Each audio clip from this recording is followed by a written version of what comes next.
Bismillahirrahmanirrahim. Sebelumnya ya kita perkenalan dulu nih. Kalian kan belum tahu anak-anak kita ini siapa. Mungkin kalau mukanya udah asing ya. Terus sekarang juga belum kenal kalian. Kita perkenalan dulu dari kami. Silakan. Hello everyone, my name is Anthony. You can call me Andi.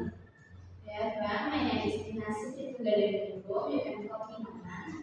And I'm Jinun Hayati. You can call me Kak Ici or Ici. Saya udah kenalan nih dari sekarang dari kalian. Coba dulu. Oh iya dari sini dulu. Silakan. Halo everyone. Halo.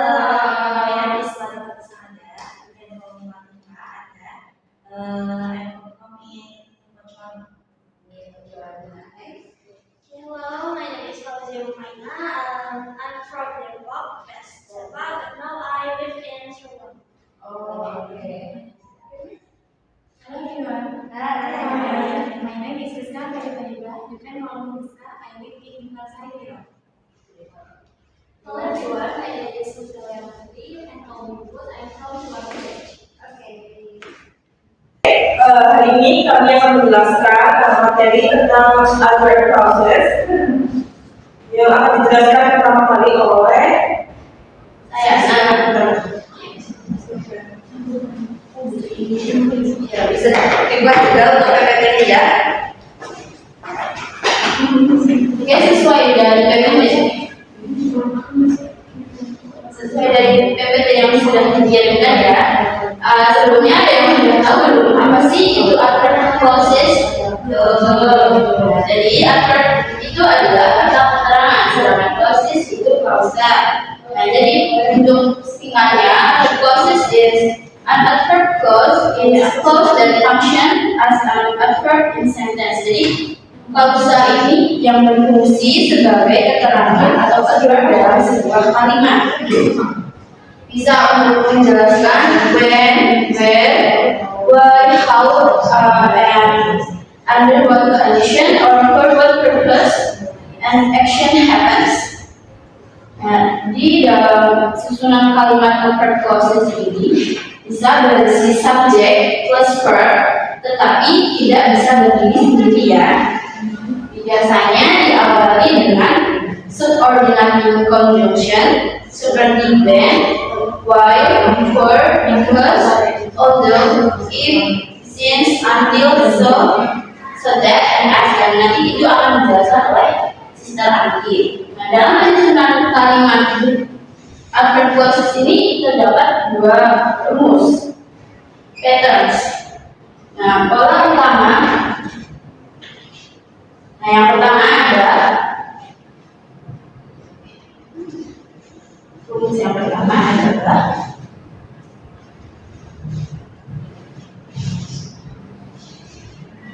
saya bacakan saja ya. Untuk rumus yang pertama adalah adverb clause verb plus main clause. Ini dan yang kedua adalah main clause verb plus adverb clause. Nah, di sini ada perbedaan yaitu untuk letakkan komanya. Nah, koma ini digunakan apabila adverb clause berada di kalimat yang pertama di depan. Di sini juga sudah ditulis use a comma if the adverb clause is at the beginning. Right, next kita bisa tulis tiga jenis dan kata penghubung atau types and conjunction. In part, waktu or time ada when, while, after, before, since, until. And then number two is but or cause, because, since, and. Condition ada if, unless, provided, and then. Lanjut ada pertentangan atau kontras atau kontra, although, though, and even though. And then in the last tujuan atau purpose ada so that, if or not that. Oke, kita lanjut slide 4 ada waktu or time. Nah di sini ada beberapa contoh bisa dilihat. Time ada after, before, when, while, as long as, sign, since, and until. And then cause and effect. because, no there, yes. And then ada contrast, isinya ada even though, although, and though. Ada direct contrast, ada white, verse. Nah, kalian bisa lihat foto kontras direct kontras. Nah, di situ tuh ada perbedaan. Kontras itu digunakan untuk apa sih? Kontras itu digunakan ketika sebagai persamaan atau persamaan seperti hanya satu orang, punya satu orang. Contohnya, she is beautiful, but she is rich or kind. Jadi kayak aku cantik tapi aku dermawan. Jadi hanya satu subjek, hanya pakai she. Nah, sedangkan untuk direct contrast itu digunakan untuk dua subjek. Contohnya, aku baik, dia jahat, aku baik, seperti itu. Untuk condition ada if, unless, dan lain sebagainya. Di situ bisa kalian lihat. Oke, selanjutnya akan dijelaskan oleh silakan. Udah paham pengertiannya? Masih awal. Biasanya kalau itu apa yang sebagai keterangan. Untuk menuliskan itu dalam klausul itu ada di dalam klausul itu ada subjek sama predikat. Kalian tahu subjek dan predikat? Ya. Ya, kalau di bahasa Inggris itu pakai verb. Jadi pembentukan clause itu gampangnya itu ada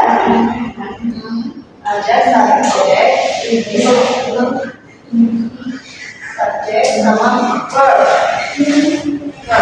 Tapi hari ini kita bahas yang simple past. Kan tahu simple past? Ya, bakal. Biasa pakai menggunakan verb. So, bilangnya seperti ini. Dua itu verb clause. Nah, kita bisa lihat contohnya ya. Itu yang menggunakan waktu. I stay home because it rain. Nah, I itu kan subjek ya. Ini kan udah I, you, we, terus stay itu kan verb to. Karena pokoknya itu stay, tapi itu gambarnya itu karena apa? Tahu ya simple past. How because itu tadi apa sudah dijelaskan sama Andi. Subordinating, ya, it rain. Terus it rain. Itu ada subjek predikatnya enggak? Adverb clause bukan it rain. Jadi contohnya itu kan Sifatnya subjeknya itu terjadi. ya itu masuk. Jadi dua sentence ya, independent. Kalian belajar independent sama dependent nggak? Belum ya. Kalau independent sentence itu kalimat yang bisa berdiri sendiri, jadi tidak membutuhkan keterangan atau yang menerangkan. Kalau dependent sentence itu kalimat yang tidak dapat berdiri sendiri. Nah, contohnya untuk independent sentence itu I stay home itu masuk independent karena dia aku tetap di rumah butuh keterangan kan? Ya, kalau dependent itu it rain hujan butuh keterangan ya, itu masuk dependent. Ya kan lah, Iya, soalnya karena hujan, apa selanjutnya ada kata selanjutnya. ya terus yang kedua, she cried when she lost her bag. Dia menangis ketika dia kehilangan tasnya. Itu kan ada kalimat dependent sama kalimat independent, tapi menggunakan verb to atau past participle has. Terus condition, he smiled if she greeted him. Dia tersenyum jika dia menyapanya. Terus lanjut, contoh kalimatnya itu banyak ya. Kalian paham nggak? Ada yang perlu ditanyakan nggak dari contoh ini? Perlu contoh lagi. Contohnya, ya, intinya itu untuk membuat itu kalau gampang itu ada subjek, kalian buat subjek. Terserah mau A, B, C, D, E tergambar, terus berdua. Mungkin kalian akalkan berdua dari regular verb sama irregular verb gitu ya. Terus setelah itu tambahkan conjunction subordinating atau menunjukkan hukum kayak tadi after, before, when, while, as soon as, since, until, seperti itu. Nah, tertibnya sesuai dengan ada ya. Selalu ada subjek dan verb di answer clause. Terus gunakan subordinating conjunction sesuai jenis keterangan. Nanti kan tanda koma saat answer clause di depan. Coba misal nih, kalian buat contoh bahasa Indonesia dulu, gimana?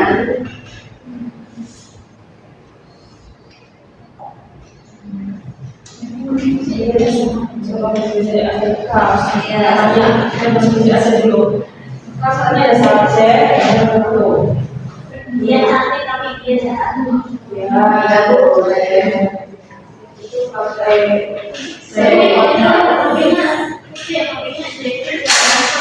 Ya, itu masuk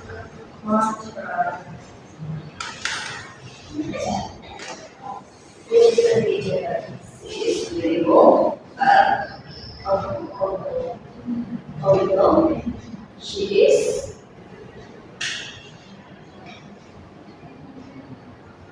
lebih ke itu kata sifat ya, objektif ya. Jadi kita pakai kata kerja, kata sifat. Misal memasak, bernyanyi, berjalan, atau apa seperti itu di kamarnya. Misal dia berjalan di pagi, tetapi dia berjalan di kanan, terus apa kak? Tadi kak video berlari, ya, jadi nggak boleh. tapi zaman kan masih mirip-mirip. Ya, yang akan bekerja. Sampai dia juga bukan satu, tetap dia. Si lebih gampang di informasi itu ada independen. Saya sekarang independen ya. Independen sentence sama independen sentence. Ini ada dua kalimat yang pakai ini, tapi yang satu untuk keterangan, yang satu untuk keterangan. Misal dia bernyanyi sementara aku memasak, itu boleh. Tapi pakai kapal. Berarti she sang, ya, she sang, but I, ya, but I cook. Boleh, ya, wow, itu.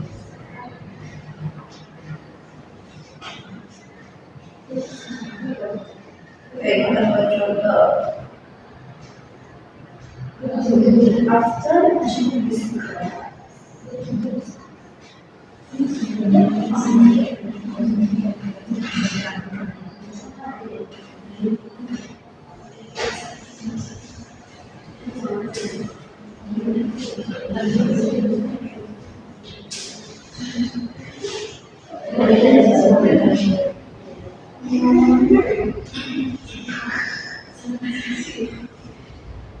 Kalian sendiri udah paham belum sih definisi independen sama independen yang saya jelaskan apa sih?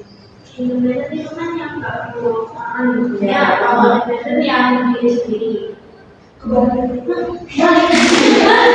Jadi independen itu yang harus independen bukan untuk keterangan. jadi namanya seperti bahwa independen yang independen Independen berarti mandiri ya.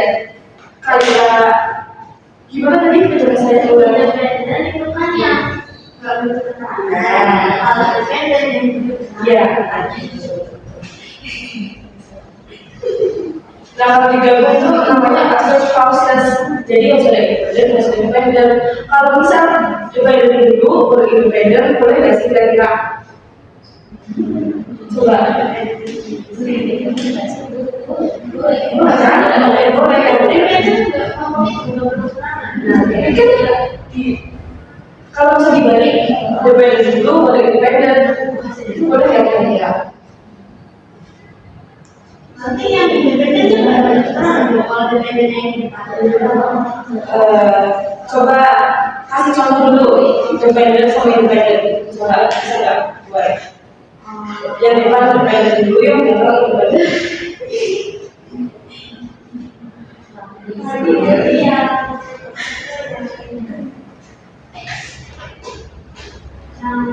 Iya. Dan sedikit lain. Itu kan berarti kan independen dulu baru independen, ya kan? Yang mau dibalik independen dulu baru independen, bisa nggak? Coba dibahas dari yang dulu setiap tadi. Saya tetap di Aku nggak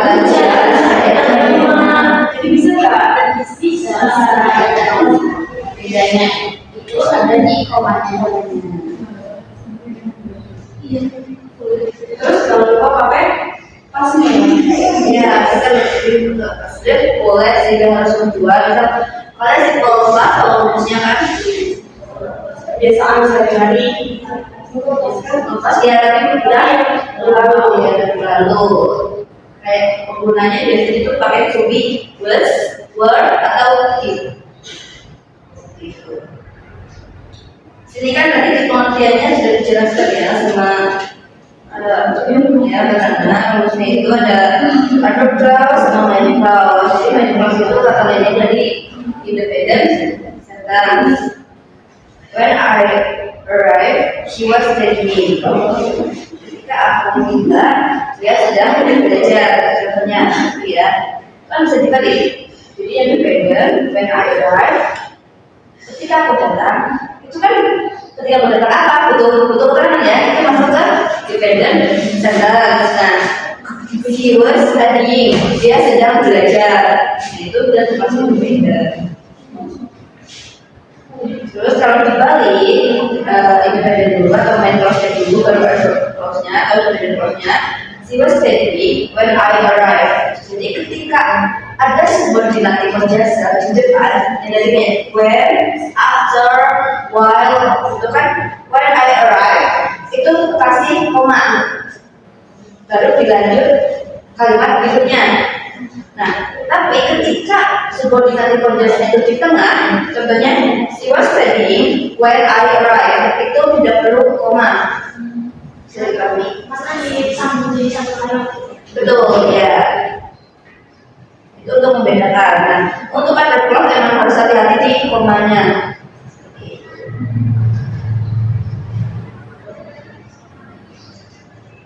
Ya. Kalau misal suruh buat contoh bisa nggak? Kalau masih bingung, Bisa ditahu. nah,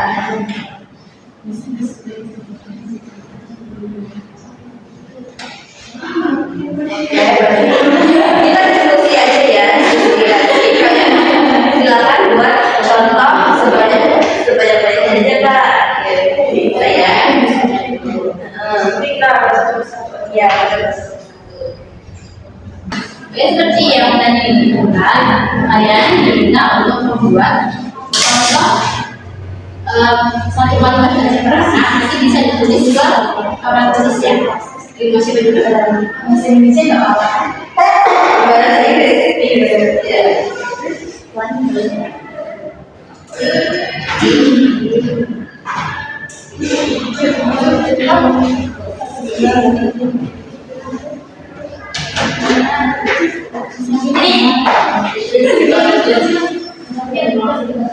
Gak apa-apa nanti dikoreksi apa kita koreksi terus.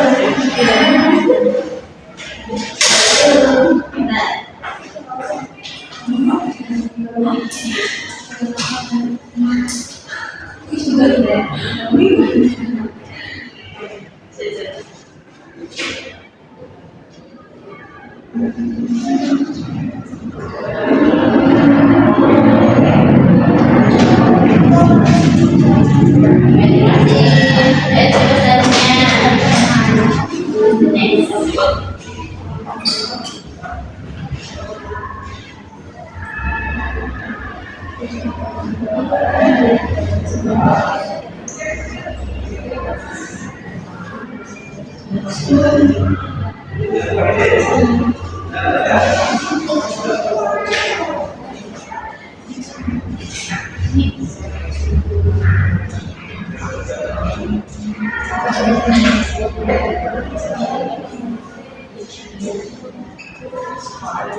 Oke, gitu kelas buat kalian. Satu ya kan?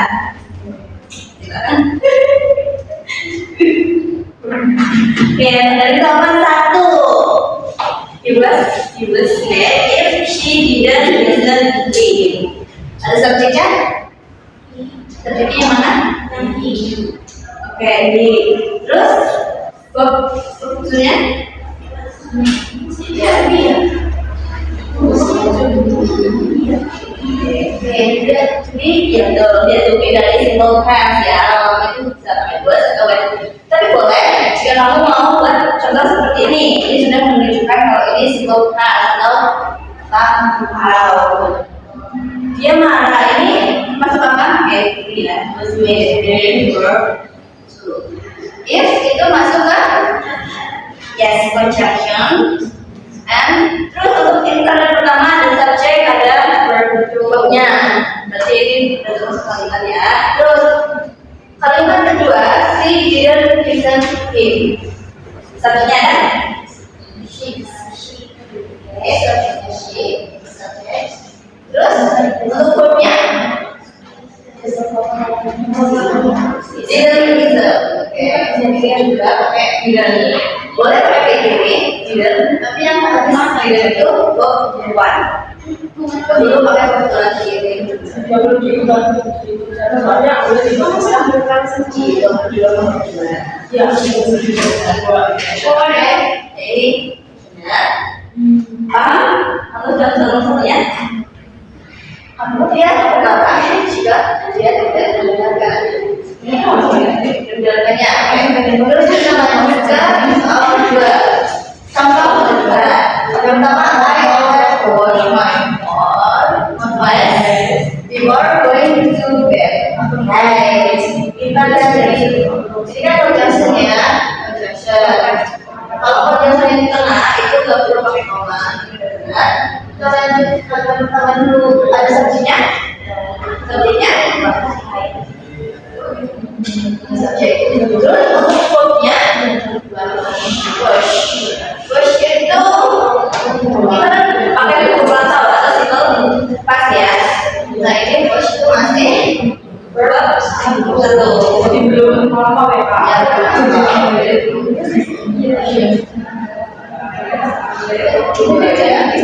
Oke, conjunction going to bed. Ada subjeknya? Enggak, berarti ini kurang subjek. Apa nih maksudnya apa? Your I going itu kan simple continuous ya, sedang berlangsung. Kita pakai tempat. Jadi nanti bisa di ya ini nanti langsung ke bentuknya tuh Supaya pas supaya lebih kejadian sudah terjadi di masa wow. Oke, selanjutnya soal program juga tidak. Anywhere we go, I like it. Ada subjeknya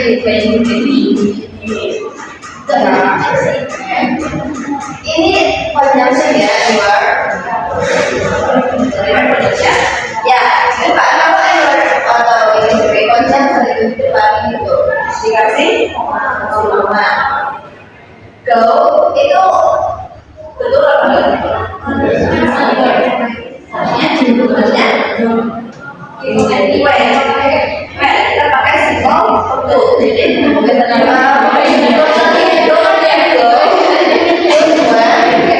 sama nol.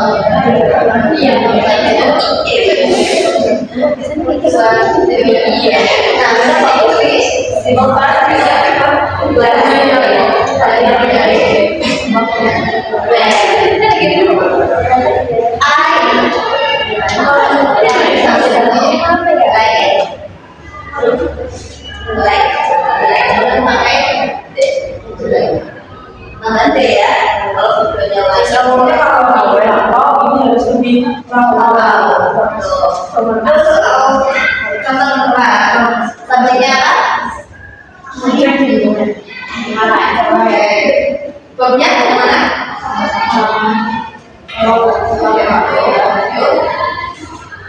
Nah, ini conjunction ya, where itu kan di tengah.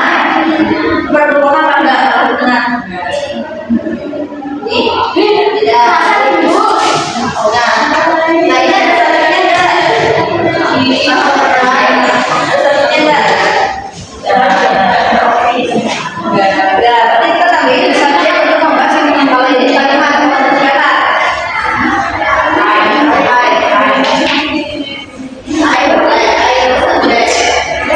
Ini kan berarti ya. Sebenarnya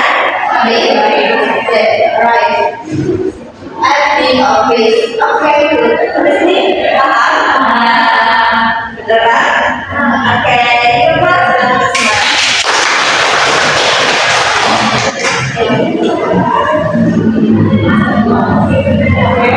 Sekian materi yang bisa kami berikan. Kemudian, mohon maaf bila ada kesalahan. Terima kasih sudah mau berbagi. Wassalamualaikum.